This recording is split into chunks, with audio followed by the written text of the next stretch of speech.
தமிழக வெற்றி கழகம் இந்த தேர்தலில் என்ன செய்ய போகின்றது என்று கேட்டார்கள். வாக்குகள் எண்ணப்பட்டு அரை மணி நேரத்திற்குள்ளாக தமிழக வெற்றி கழகம் என்ன செய்ய வேண்டுமோ அதை செய்து கொண்டிருக்கின்றது. குறிப்பாக சென்னைக்குள்ளாக தமிழக வெற்றி கழகத்தினுடைய வேட்பாளர்கள்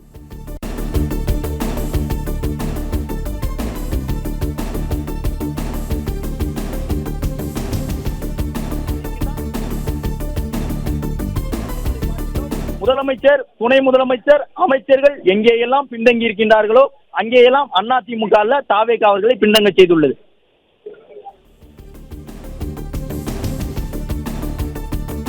சந்தித்திருக்கின்றார் என்பதை பார்த்துக் கொண்டிருக்கின்றோம். அதே போன்று பல தொகுதிகளில் அதிமுக உள்ளிட்ட கூட்டணி கட்சிகளும் முன்னிலை பெற்றிருக்கின்றார்கள். கிட்டத்தட்ட ஒரு 19 தொகுதிகளில் அதிமுக முன்னிலை பெற்றிருக்கின்றது.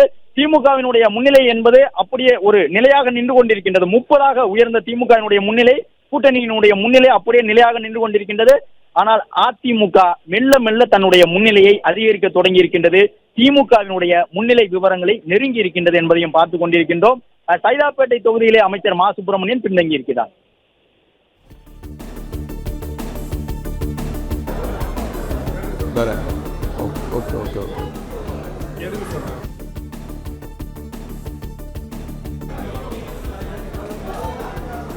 எடப்பாடி தொகுதியில் முன்னாள் முதலமைச்சர் எடப்பாடி பழனிசாமி தொடர்ந்து முன்னிலையில் இருந்து வருகிறார். இதேபோல் பல்வேறு தொகுதிகளில் இருந்தும் தகவல்கள் வந்த வண்ணம் இருக்கிற குமாரபாளையம் தொகுதியில் முன்னாள் அமைச்சர் தங்கமணி பின்னடைவை சந்தித்திருக்கிறார். இதேபோல் குளத்தூர் தொகுதியில் முதலமைச்சர் மு.க. ஸ்டாலின் பின்னடைவை சந்தித்திருப்பதாக தகவல் வந்திருக்கின்றன.